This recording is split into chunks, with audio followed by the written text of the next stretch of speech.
Karhu, tulit Viikinkeihin, millä mielellä? Aivan mahtava fiilis, siis loistava.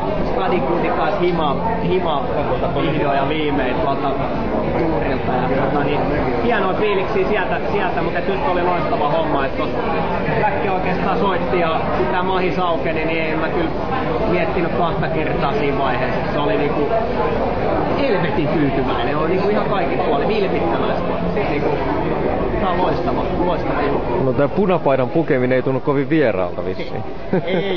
Tässä on mulla punainen nahkarotsikin tuolla, että tiedätkö nyt tuolla persettä oikein kunnolla.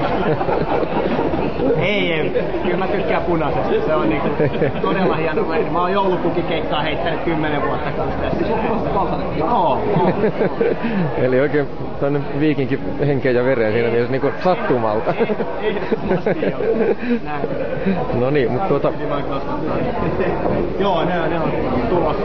Tai onhan ne. No mutta mikä se oikein sitten? Sä oot täältä päin kotosi ja pelannut helsinkiläisissä seuroissa, mutta mikä se nyt Viikingeissä nyt houkuttaa tällä hetkellä, kun Viikingit pelaa sarjaa alempana, mitä oot tottunut pelaamaan? No siis oikeastaan niin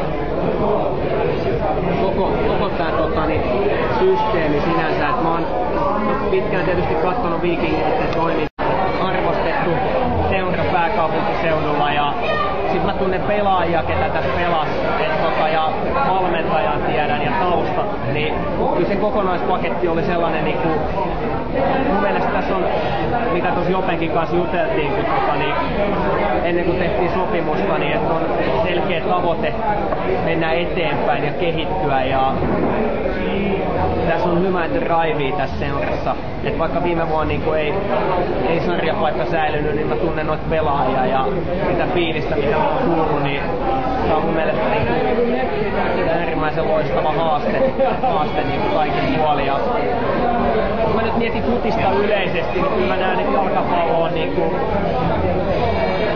kasvu ja tulevaisuus on kuitenkin isoissa kaupungeissa tietyllä lailla. Mun mielestä Stadissa ehdottomasti pitää olla 2 pääsarjan jengiä, että Honkahaa Espoosta, senhän kaikki tietää, niin kyllä toinen stadilainen jengi pitää saada mukaan kuvioon. Ja Viikingeillä on aivan selkeä niin halu, tavoite, suunnitelma ja materiaali niin tehdä se. Ja taustat on kunnossa, niin olisi parempaa paikkaa oikeasti lähteä niin viemään jotain juttua eteenpäin ja olla mukana siinä.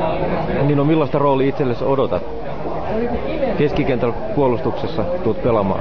Joo, siis ihan perusrooli siinä mielessä, että mä teen sen mitä mä osaan ja ei mut sen kummempaa vaaditakaan, että se on vapaan koko sielun ja kehon ja mieleni